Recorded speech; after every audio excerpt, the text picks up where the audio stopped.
Welcome to Tej education. साथियों, पूरा संपूर्ण जीके और साइंस का साथियों हम पेपर लेकर आए हैं। जी हाँ, जीके और साइंस के हम पूरे 35 प्रश्न आपके लिए लेकर आए हैं। तो आप अपना स्कोर जरूर कमेंट कीजिएगा भाई, कैसी तैयारी है, कितना कर पा रहे हो। चलिए शुरू करते हैं। सबसे पहला प्रश्न है कि विनय और सुत्त पिटक भाई इनमें से किसकी शिक्षाओं के संकलन है। तो आप हमेशा याद रखना कि विनय और सुत्त पिटक जो है साथियों ये गौतम बुद्ध की शिक्षाओं के संकलन है, इतना आप याद रखना। साथियों, जीके और साइंस जितना हमने आपको पढ़ाया था, जितने संभावित पेपर हमने करवाए थे, 4000 प्लस प्रश्न जो हमने करवाए थे, उसमें से कुछ भी बाहर साथियों नहीं जा रहा है। ठीक है, प्रश्न है केवल करंट अफेयर के अलावा, केवल करंट अफेयर उसमें शामिल नहीं था। तो आइए, प्रश्न है कि प्रोजेक्ट टाइगर के अंतर्गत साथियों कौन सा राष्ट्रीय उद्यान जो है शामिल नहीं है। तो आप याद रखना कि प्रोजेक्ट टाइगर के अंतर्गत साथियों माधव राष्ट्रीय उद्यान जो कि शिवपुरी में है शामिल नहीं है। साथियों, त्रिपिटक के अंतर्गत कौन कौन शामिल है। तो आप याद रखना बौद्ध ग्रंथों में भाई त्रिपिटक के अंतर्गत विनय पिटक, सुत्त पिटक और अधधम्म पिटक साथियों शामिल है। कौन कौन? विनय पिटक, सुत्त पिटक और अधधम्म। अगला प्रश्न है कि दिल्ली सल्तनत की एकमात्र महिला शासिका भाई निम्नलिखित में से कौन थी। भाई इतिहास के प्रश्न आपके पूछे जा रहे हैं। ठीक है, भारत का इतिहास तो बहुत अच्छे से आपको कर लेना है। जितने हमने आपको प्रश्न करवा दिए वो काफ़ी हैं भाई आपके लिए। ठीक है, तो आप हमेशा याद रखना कि दिल्ली सल्तनत की एकमात्र महिला शासक हैं आपकी चांद बीवी। कौन भाई? चांद बीवी? बिल्कुल नहीं साथियों।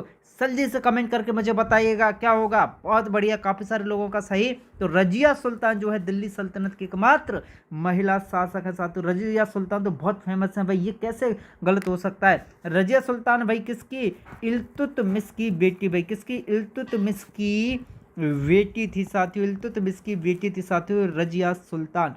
आगे बढ़ते हैं, चलेगा। प्रश्न है कि राज्य का एकमात्र जिला जिसमें सफ़ेद शेर भाई पाए जाते हैं। तो आप याद रखना एकमात्र जिला जहां पर भाई क्या है, सफ़ेद शेर पाए जाते हैं, ये साथियों कौन सा? रीवा जिला है। कौन सा साथियों? रीवा जिला है।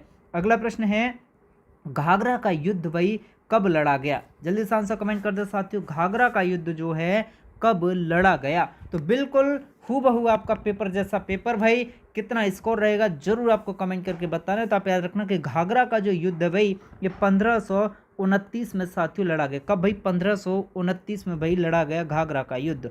प्रश्न है कि वेतवा नदी का जो उद्गम स्थल है भाई वो कहाँ से होता है। तो आप याद रखना कि वेतवा नदी का जो उद्गम स्थल है मेरे प्यारे साथियों ये कुमरा गांव से होता है। कहाँ से होता है भाई बेतवा नदी का उद्गम? बेतवा नदी का उद्गम भाई कुमरा गांव से होता है, इतना आप याद रखिएगा। कुमरा गांव कहाँ पर भाई? रायसेन जिले का कुमरा गांव बेतवा नदी का उद्गम होता है।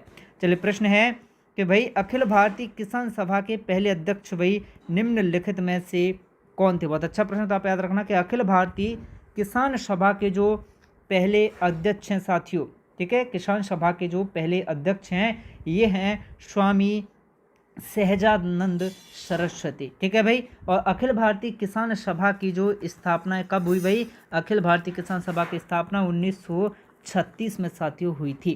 ठीक। अगला प्रश्न है कि हेलियोडोरस का जो गरुड़ स्तंभ है भाई, हेलियोडोरस का गरुड़ स्तंभ भाई कहाँ पर? आप याद रखना कि हेलियोडोरस का जो गरुड़ स्तंभ है ये है भाई हमारा कहाँ पर? विदिशा में है भाई। कहाँ पर है? विदिशा में। ये तो सबका सही निकला होगा। और विदिशा का प्राचीन नाम क्या है भाई? विदिशा का प्राचीन नाम है साथियों क्या? वेशनगर भाई और भेलसा। ठीक है, आगे बढ़ते चले। प्रश्न है कि निम्नलिखित में से कौन भारत के प्रधानमंत्री बनने से पहले एक मुख्यमंत्री नहीं रहे हैं।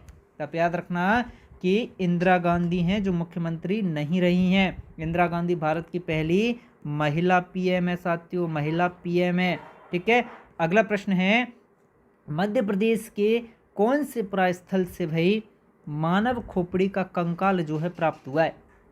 तो मानव खोपड़ी का कंकाल भाई प्राप्त हुआ है कहाँ से? आप याद रखना भाई हथनौरा से। कहाँ से भाई? हथनौरा से।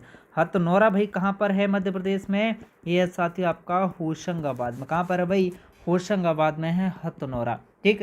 प्रश्न है कि भारतीय संविधान के अंतर्गत वैधानिक सत्ता का अधिकार किसे प्राप्त है। तो साथियों वैधानिक सत्ता का जो अधिकार है ना वो संसद को प्राप्त है। किसको है भाई? संसद को प्राप्त है, इतना आप याद रखना। अगला प्रश्न है कि हर जिले में तारामंडल स्थापित कर प्रदेश ने भाई देश में कौन सा स्थान हासिल किया है भाई। तो हर जिले में तारामंडल स्थापित कर मध्य प्रदेश ने देश में जो स्थान हासिल किया है वो है सही साथियों कौन सा, पहला स्थान। ठीक है, मध्य प्रदेश ऐसा पहला राज्य है जिसके हर एक जिले में तारामंडल स्थापित है।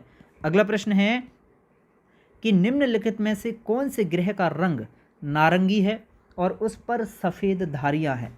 ठीक है, तो ये ग्रह है साथियों आपका कौन सा, बृहस्पति ग्रह, जिसका रंग कैसा भाई, नारंगी, उस पर सफ़ेद धारियां हैं। ठीक है भाई, आगे बढ़ते हैं। बृहस्पति जो है सौर मंडल का सबसे बड़ा ग्रह है साथियों, बृहस्पति। ठीक है, प्रश्न है कि भोपाल गैस त्रासदी में भाई किस गैस के रिसने से भाई लोगों की मृत्यु हुई। तो भोपाल गैस त्रासदी की अगर हम बात करें तो भाई MIC, जी हाँ, मिथाइल आइसोसाइनिक गैस के रिसने से भाई लोगों की मृत्यु हुई थी भाई। ये 3 दिसंबर 1984 को भाई ये घटना हुई थी यूनियन कार्बाइड नामक कंपनी में। अगला प्रश्न है कि खेचियो पालरी झील भाई कौन से राज्य में है, बताइएगा। खेचियो पालरी झील निम्नलिखित में से कहाँ पर है, तो आप हमेशा याद रखना ये साथियों कहाँ पर, सिक्किम में है। कहाँ पर है भाई, सिक्किम में है। अगला प्रश्न है कि बिहू नृत्य भाई कौन से राज्य का लोक नृत्य है। तो आप याद रखना कि बिहू नृत्य साथियों कहाँ का है, असम का। यक्षगान आपसे पूछ ही लिया गया है, यक्षगान कहाँ का भाई, कर्नाटक का। ठीक है भाई, प्रश्न है कि विश्व कैंसर दिवस कब मनाया जाता है। तो आप याद रखना कि जो विश्व कैंसर दिवस है ना साथियों, ये 4 फरवरी को मनाया जाता है। प्रश्न है कि प्रतिष्ठित द्रोणाचार्य पुरस्कार भाई कब प्रारंभ किया गया भारत सरकार के द्वारा।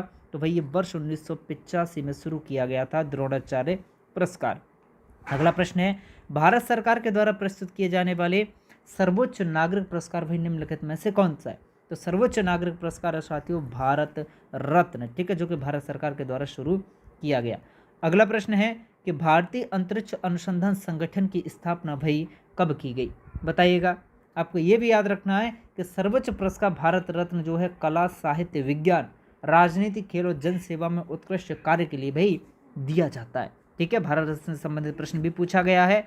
तो भारतीय अंतरिक्ष अनुसंधान संगठन की जो स्थापना है 1969 में साथियों की गई, इतना आप याद रखिएगा।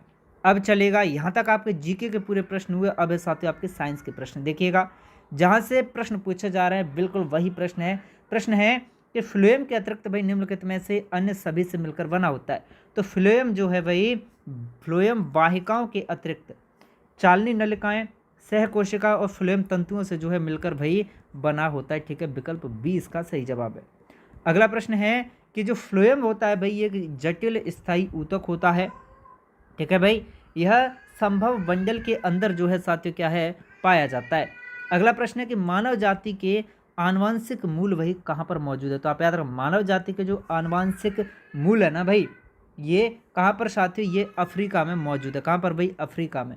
अगला प्रश्न है कि भाई केवल समुद्र में पाई जाने वाली मछली भाई निम्नलिखित में से कौन से। तो आप याद रखना स्टार फिश जो है वो केवल समुद्र में पाई जाने वाली मछली है साथियों, स्टार फिश।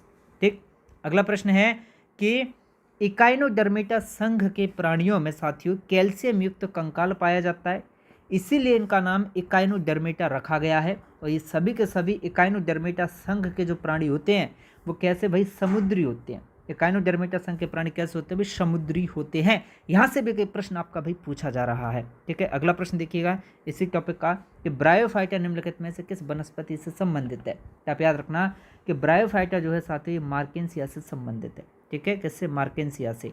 अगला प्रश्न है कि भाई श्वास नली इनमें से किस मानव तंत्र का एक भाग है, बताइए। तो आप याद रखना कि श्वास नली की अगर मैं बात करूं भाई तो ये श्वसन तंत्र से संबंधित है साथियों, श्वास नली। ठीक है भाई, अगला प्रश्न है कि नेफ्रोलॉजी के साथ जुड़ा हुआ है, बताइए भाई। तो भाई नेफ्रोलॉजी किसके साथ जुड़ा है। तो आप याद रखना कि जो नेफ्रोलॉजी है ना साथियों ये गुर्दे के साथ भाई जुड़ा हुआ है। किसके साथ भाई, गुर्दे के साथ। ठीक है, अगला प्रश्न है कि भाई नेफ्रोलॉजी जो है गुर्दे या वक्र से संबंधित होता है। गुर्दे का या वृक्क का भाई कार्य क्या रहता है, ये भाई शरीर को स्वच्छ रखता है। रक्त में से मूत्र बनाने का महत्वपूर्ण कार्य भाई कौन करता है, गुर्दा या वृक्क ही करता है साथियों। ठीक है, प्रश्न है कि पर्णवृंत जो है किसका एक अंग है। तो आप याद रखना कि पर्णवृंत जो है साथियों ये पेड़ का एक अंग होता है, इतना आप याद रखिएगा भाई, पर्णवृंत।